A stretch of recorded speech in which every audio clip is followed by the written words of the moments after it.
चलिए previous writing questions halo alkane hello Areen में ये क्वेश्चन है which of the following has highest nucleophilicity.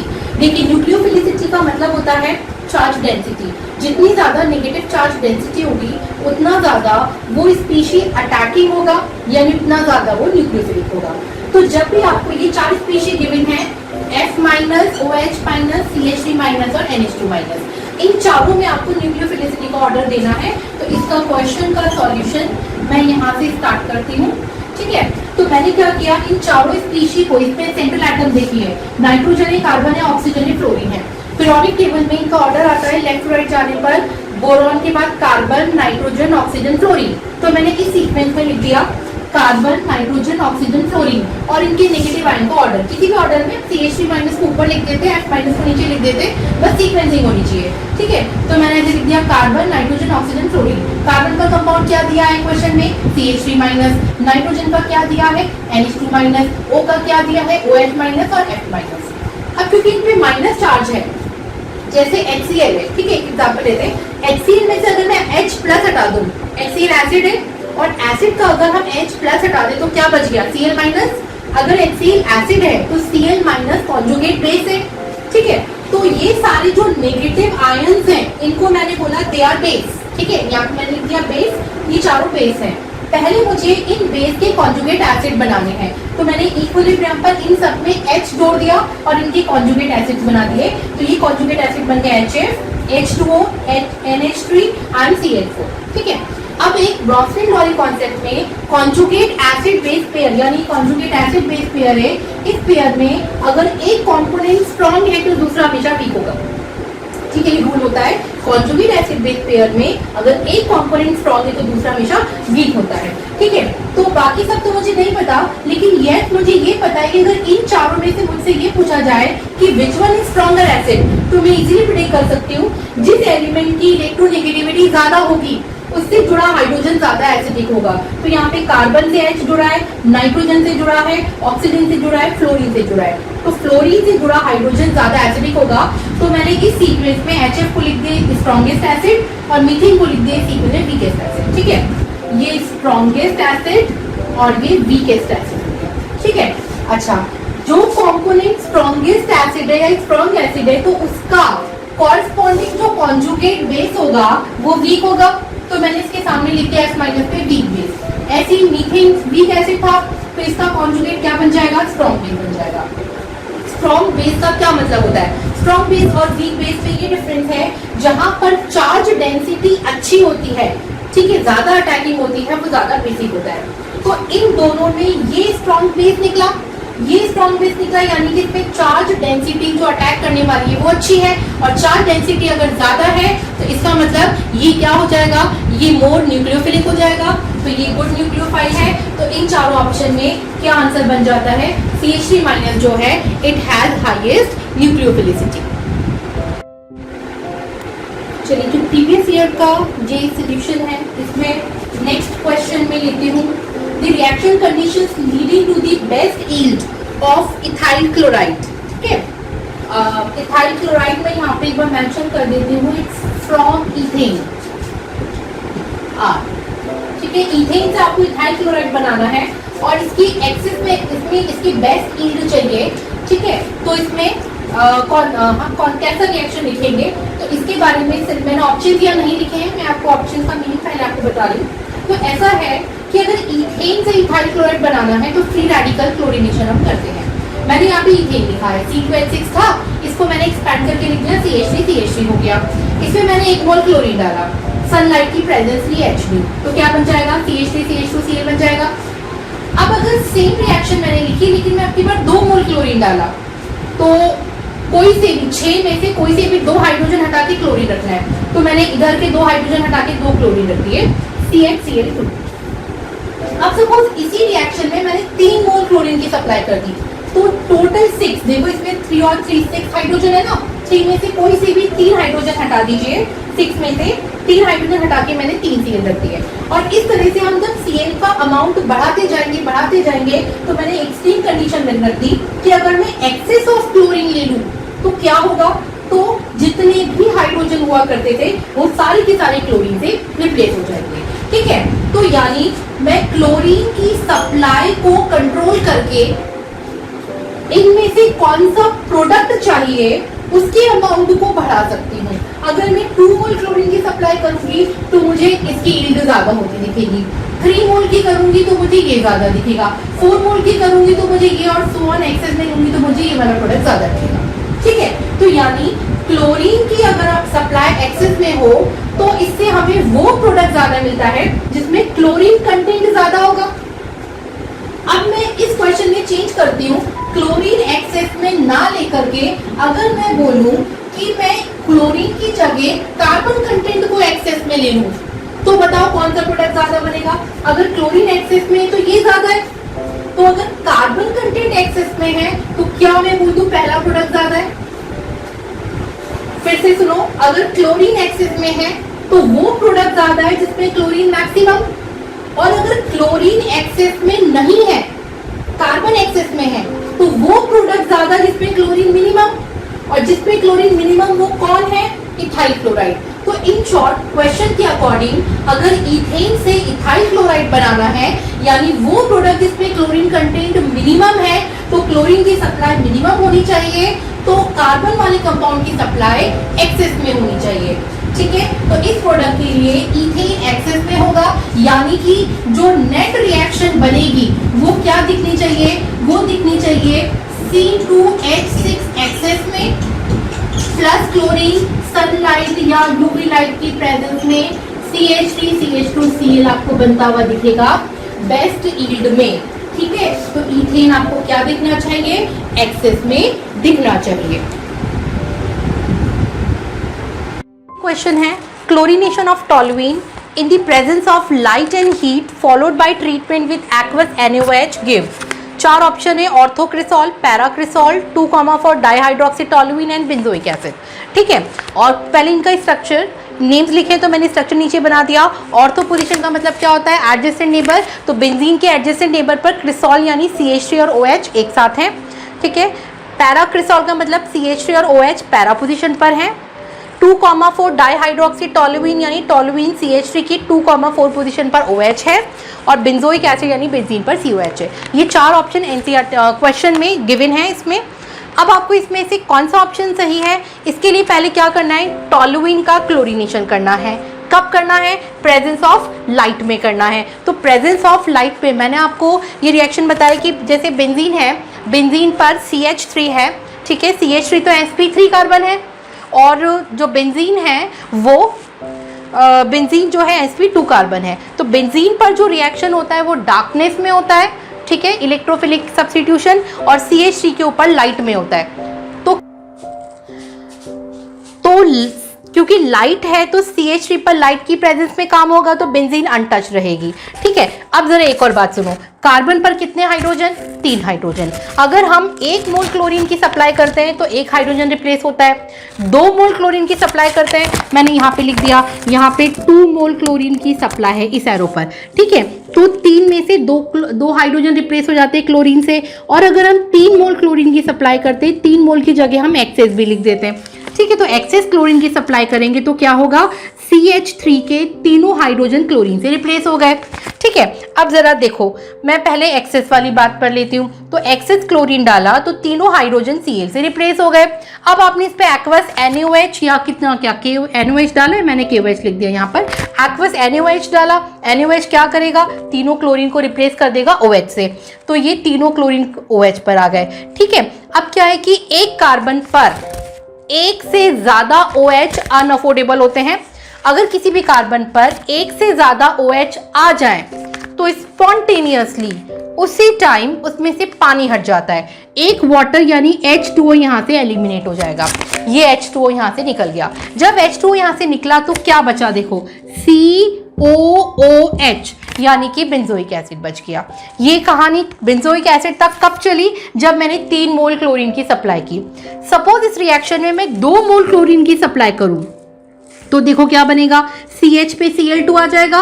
ठीक है, एक्वस KOH है, एक्वस NaOH डालोगे तो दोनों क्लोरीन की जगह क्या आ जाएगा, 2 OH आ जाएगा। अभी मैंने बोला एक कार्बन पर एक से ज्यादा OH अनअफोर्डेबल होता है, तो इसमें से क्या हट जाएगा, पानी हट जाएगा, और पानी के हटते ही मॉलिक्यूल क्या बन जाएगा, बेंजल्डिहाइड। तो ये पहला वाला मॉलिक्यूल हो गया बेंजोइक एसिड और नीचे बन गया बेंजल्डिहाइड। ठीक है, दो पॉसिबिलिटी मैंने लिख दी। तीसरी पॉसिबिलिटी आप खुद अपनी कॉपी में बनाएंगे कि अगर मैं सिर्फ 1 मोल क्लोरीन की सप्लाई करूं, ठीक है, तो क्या होगा। 1 मोल क्लोरीन की सप्लाई को मैं यहां पे लिख देती हूं। अगर 1 Cl2 की सप्लाई करें तो बेंजीन पर क्या बन जाएगा, CH2Cl बन जाएगा। एक्वस NaOH के साथ में रिएक्शन करोगे तो क्या बन जाएगा, CH2OH यानी कि बेंजाइल अल्कोहल बन जाएगा। तो ये 3 रास्ते निकलते हैं क्लोरीन के। अब इन 3 रास्तों के प्रोडक्ट कौन से, इसका प्रोडक्ट बेंजाइल अल्कोहल, इसका प्रोडक्ट बेंजल्डिहाइड, इसका प्रोडक्ट बेंजोइक एसिड। तो आप ऑप्शन में देखो, क्योंकि इन्होंने क्लोरीन की सप्लाई मेंशन नहीं की है, आप ऑप्शन में देख लीजिए कि कौन सा ऑप्शन इनमें से है। बेंजल्डिहाइड इनमें से कहीं नहीं है। बेंजाइल अल्कोहल मतलब बेंजीन CH2OH को बेंजाइल अल्कोहल कहते हैं, बेंजाइल अल्कोहल इनमें से कहीं नहीं है। कौन सा ऑप्शन है, बेंजोइक एसिड है, यानी कि ये एक्सेस ऑफ क्लोरीन के सप्लाई वाले प्रोसेस की बात कर रहा है। तो ये वाला जो है इसका आंसर है कौन सा, 4th ऑप्शन बेंजोइक एसिड इसका करेक्ट ऑप्शन है। क्वेश्चन पर आते हैं next. How many structures of F is possible. यहाँ पे क्वेश्चन में सीक्वेंस गिवन है, ये एक अल्कोहल है, इसमें H+ और वाटर डाला तो इससे F एक कंपाउंड बना। F का जब ब्रोमिनेशन किया तो इससे ये कंपाउंड बना और इसके 5 प्रोडक्ट्स पॉसिबल है। ये सीक्वेंस है, तो इस हिंट के बेस पर आपको F को प्रिडिक्ट करना है कि F के कितने फॉर्म्स हैं, कितने स्ट्रक्चर्स हैं। अब सबसे पहले मैंने ये जो कंपाउंड था इसको एक प्रॉपर फॉर्मुलेशन में कर दिया।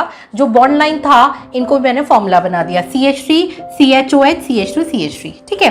H+ और वाटर आपने एनसीईआरटी में पढ़ा है, जब हम अल्कोहल पर H+ और वाटर डालते हैं तो एलिमिनेशन होता है, ठीक है, डिहाइड्रेशन रिएक्शन जिसको हम कहते हैं अल्कोहल की। और ये कैसे होता है, जिस कार्बन पर OH जुड़ा है उसे अल्फा बोलेंगे, इसके दोनों नेबर्स को बीटा बोलेंगे। यहाँ पर देख के बताइए, इस अल्फा कार्बन के अराउंड जो बीटा नेबर्स हैं ये सेम है या डिफरेंट है। देखिए ये बीटा नेबर है CH3 और ये बीटा नेबर है CH2, दोनों बीटा नेबर अलग अलग है। इसका मतलब दोनों साइड पर एक एक बार एलिमिनेशन की पॉसिबिलिटी होगी या दोनों साइड पर एक एक बार आपको डबल बॉन्ड लगाना है। तो मैंने क्या किया, एक बार इस साइड पर डबल बॉन्ड लगा दिया तो CH3 CH2 CH double bond CH2 यानी पानी हटा दिया मैंने, ठीक है, वाटर हट गया, -H2O मैं यहाँ पे लिख देती हूँ, ठीक है। तो एक बार डबल बॉन्ड यहाँ आ गया। दूसरी पॉसिबिलिटी कहाँ है कि अगर इस सेंटर वाली बीटा पर लगता है से हाइड्रोजन हटता है तो यहाँ डबल बॉन्ड आएगा, तो दूसरा डबल बॉन्ड यहाँ आ गया, ठीक है। अब ऐसा है, डबल बॉन्डेड सिस्टम को गौर करो, ये CH डबल बॉन्ड CH2 है, ये CH डबल बॉन्ड CH है। जिस भी डबल बॉन्डेड सिस्टम के दोनों साइड पर ब्रांचेज होती हैं उनमें सिस और ट्रांस आइसोमर बनता है।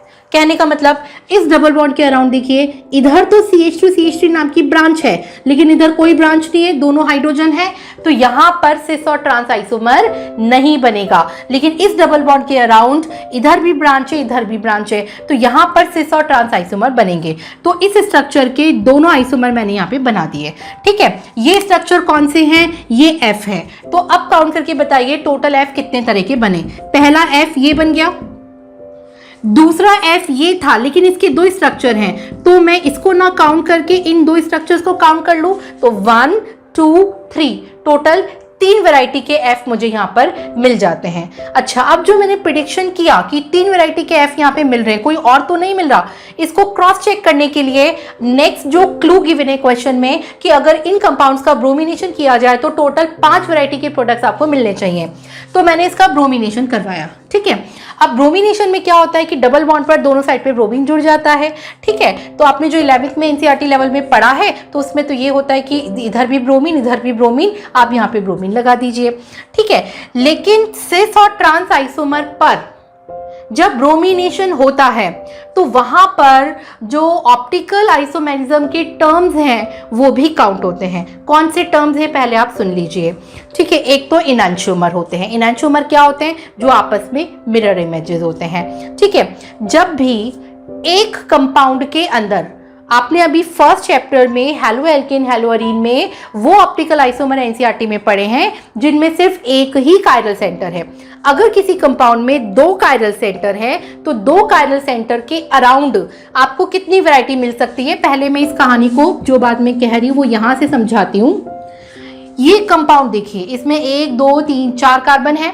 4 में से दोनों सेंट्रल कार्बन पर गौर करिए, इनकी चारों वैलेंसीज अलग है, यानी 2 कायरल सेंटर्स हैं। ठीक है, देखो इस कार्बन के अराउंड एक ब्रांच है CH3, एक है हाइड्रोजन, एक है ब्रोमीन और एक ये वाली पूरी ब्रांच। इसी तरह इस कार्बन के अराउंड भी एक हाइड्रोजन है, ब्रोमीन है, CH3 और एक ये पूरी ब्रांच है। तो इन दोनों सेंटर कार्बन की कोई भी वैलेंसी रिपीटेड नहीं है। दोनों सेंट्रल कार्बन क्या है, ऑप्टिकली एक्टिव है या कायरल सेंटर्स हैं। तो इस केस में कितने ओरिएंटेशन 3D में बन सकते हैं, जरा इस पे गौर करिए। एक ओरिएंटेशन वो बनेगा जब दोनों कायरल सेंटर के अराउंड ब्रोमीन और ब्रोमीन ऑपोजिट है। ठीक है, यानी ये वाला। और एक वो बनेगा जिसमें दोनों कायरल सेंटर के अराउंड ब्रोमीन और ब्रोमीन सेम साइड पर है, यानी पहला और तीसरा ये 2 स्ट्रक्चर बने। कैसे बने कि जैसे ये हैंड ब्रोमीन है, ये हैंड ब्रोमीन है, दोनों ब्रोमीन सेम साइड पर है, इसका मतलब एक ये वाला ओरिएंटेशन। और एक बना, एक ब्रोमीन पीछे और एक ब्रोमीन आगे है, यानी फर्स्ट वाला ओरिएंटेशन। ठीक है, जिस केस में फर्स्ट वाला ओरिएंटेशन होता है कि एक ब्रोमीन आगे और एक ब्रोमीन पीछे, तो उसका मिरर इमेज जो भी बनता है, सेम साइड वाले का मिरर इमेज 3D में नहीं होता है, क्योंकि इसका मतलब सेम ही होता है। तो इसका कोई मिरर इमेज नहीं होता है, लेकिन इस ओरिएंटेशन का 3D में मिरर इमेज भी होगा। तो क्या मैं बोल दूं वो मिरर इमेज ऐसा होगा, ये वाला। अगर यहाँ ब्रोमीन नीचे है तो यहाँ पे ऊपर, इस कार्बन पे ब्रोमीन ऊपर है तो यहाँ पे नीचे हो गया।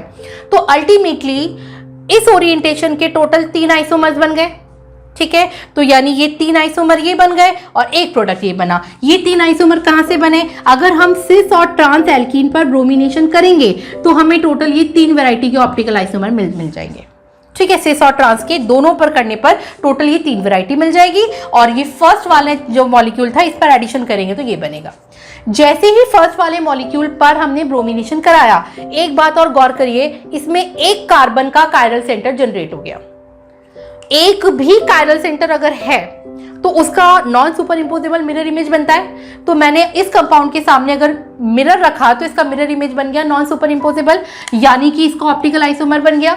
तो टोटल बताइए कितने कंपाउंड बन गए, नीचे से काउंट करना स्टार्ट करते हैं। 1 2 3 4 और एक इसका मिरर इमेज 5। ठीक है, तो यानी टोटल ब्रोमिनेशन से 5 वैरायटी, यानी इस क्वेश्चन में ऑप्टिकल आइसोमेरिज्म के सारे ओरिएंटेशन काउंटेड हैं। इस वजह से ये जो नंबर है यहाँ पे 5 और यहाँ पे 3 अपीयर हो रहा है। तो इसका आंसर होगा F कितना होगा, F होगा 3। ठीक है, कितने पॉसिबल आइसोमर स्ट्रक्चर्स बन सकते हैं F के, तो टोटल 3, एक ये वाला, एक दूसरे मॉलिक्यूल का सिस और trans. The following compound on hydrolysis aqueous acetone give। तो ये कंपाउंड है यहाँ पर। ठीक है, ये कंपाउंड है। इस कंपाउंड में क्या है, बेंजीन पर OCH3 है, फिर यहाँ पे C पे CH3H, C पर CH3Cl, C पर CH3CH3, फिर बेंजीन और NO2 है। ठीक है, इसका हाइड्रोलिसिस करके क्या प्रोडक्ट बनेगा, मेजर और माइनर, वो हमें यहाँ पर बताना है। ठीक है, तो हाइड्रोलिसिस का जो मैकेनिज्म है, क्योंकि वो पोलर प्रोटिक सॉल्वेंट यानी वाटर में होता है, तो ये SN1 की तरह से प्रोसीड होता है। और SN1 का तरीका क्या होता है, पहले बॉन्ड टूटता है Cl वाला और कार्बोकेटायन बनता है। तो देखो यहाँ पर इस कार्बन पे Cl लगा था तो हमने इस बॉन्ड को तोड़ा। ठीक है, बॉन्ड को तोड़ा तो यहाँ पे क्या आ जाएगा, कार्बोकेटायन आ जाएगा। अब यहाँ पर एनसीईआरटी से जो अलग बात है वो क्या है, ये कार्बोकेटायन जो आएगा इसके इधर भी H और इधर CH3 है, तो हाइड्रोजन और मिथाइल दोनों ग्रुप माइग्रेट कर सकते हैं।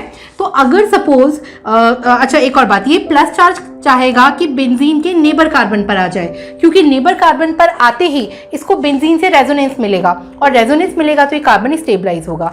अब इस प्लस चार्ज ने देखा कि इधर तो हाइड्रोजन है, अगर मैं हाइड्रोजन से परमिशन ले लूं उसके घर में आने की, तो कौन सा शिफ्ट कहा जाएगा, तो हाइड्राइड शिफ्ट कहा जाएगा। यानी हाइड्रोजन प्लस चार्ज की वैलेंसी पर आ जाएगा, प्लस चार्ज हाइड्रोजन के वैलेंसी पर आ जाएगा और मॉलिक्यूल का डिजाइन ऐसा हो जाएगा। ठीक है। तो अगर हाइड्राइड शिफ्ट होता है तो वो इस बेंजीन के नेबर में आ जाता है प्लस चार्ज। दूसरा, अगर वो इस मिथाइल से परमिशन लेता है कि वो यहाँ आ जाए, ठीक है, सॉरी मुझे ये एरो यहाँ तक बनाना चाहिए, ठीक है। तो अगर मिथाइल माइग्रेट होकर के प्लस पर आएगा तो क्या बनेगा, मिथाइल इधर आ गया और प्लस इस बेंजीन के नेबर में आ गया, ठीक है। अब जब दोनों प्लस एक एक बेंजीन के नेबर कार्बन पर आ गए, यानी बेंजाइलिक कार्बन पर आ गए, तो अब ये प्लस चार्ज कौन सा स्टेबल है, ठीक है, इस पर आपको गौर करना है। जो ज्यादा स्टेबल होगा उस कार्बोकेटाइन का मेजर प्रोडक्ट बनेगा, जो कम स्टेबल होगा उसका माइनर प्रोडक्ट बनेगा, ठीक है। तो अब यहां पर देखिए, इस प्लस के नेबर में भी बेंजीन यानी बेंजीन का रेजोनेंस, इस प्लस के नेबर में भी बेंजीन यानी बेंजीन का रेजोनेंस, तो दोनों में बेंजीन का रेजोनेंस है, बेंजीन दोनों में कॉमन है। तो वेरिएशन कहाँ आया, इसके नेबर में जो बेंजीन है उस पे NO2 ग्रुप है और इस प्लस चार्ज के नेबर में जो बेंजीन है उस पे CH3O ग्रुप है, ठीक है, जो रेजोनेंस में है। अब NO2 ग्रुप का रेजोनेटिंग इफेक्ट क्या होता है, -R होता है, ये बात आपको पता होनी चाहिए। -R का मतलब इट इज EWG विड्रॉइंग, यानी NO2 ग्रुप क्या करेगा कि इस तरफ से इलेक्ट्रॉन को अपनी तरफ खींचेगा। अगर प्लस चार्ज से कोई और इलेक्ट्रॉन छीन ले, प्लस चार्ज तो खुद ऐसा चार्ज है जिसके पास इलेक्ट्रॉन की कमी है, वो चाहता है कोई उसे इलेक्ट्रॉन दे दे और स्टेबलाइज करे। ऐसे में अगर उससे कोई और इलेक्ट्रॉन छीन ले तो क्या मैं बोल दूं, वो डिस्टेबलाइज होने लगेगा। तो NO2 ग्रुप इस प्लस को डिस्टेबलाइज करने लगा, तो ये बन गया लेस स्टेबल कार्बोकेटाइन। इधर क्या हुआ, बेंजीन पर OCH3 था, O पर लोन पेयर है, लोन पेयर का कौन सा इफेक्ट होता है, प्लस R इफेक्ट होता है। प्लस R का क्या मतलब होता है, EDG इलेक्ट्रॉन डोनेटिंग ग्रुप होता है, ठीक है। तो ये इलेक्ट्रॉन देगा तो प्लस चार्ज पर को स्टेबलाइज करेगा, मतलब प्लस चार्ज को तो इलेक्ट्रॉन चाहिए, तो उसके मन के अकॉर्डिंग इलेक्ट्रॉन मिल रहे हैं तो ये स्टेबलाइज होगा, तो ये बन गया मोर स्टेबल कार्बोकेटाइन। ये SN1 का फर्स्ट मैकेनिज्म है। अब हाइड्रोलिसिस में क्या होता है, Cl की जगह OH- आ जाएगा। तो अब सेकेंड स्टेप में OH- का अटैक करवा दीजिए, तो यहाँ पे OH आ गया, इधर इस प्लस चार्ज पे OH आ गया। तो जो कार्बोकेटाइन ज्यादा स्टेबल था उसका जो OH वाला प्रोडक्ट है that would be major product. जो कार्बोकेटाइन कम स्टेबल था उस पर जब हमने OH- का अटैक कराया तो that is the minor product, ठीक है।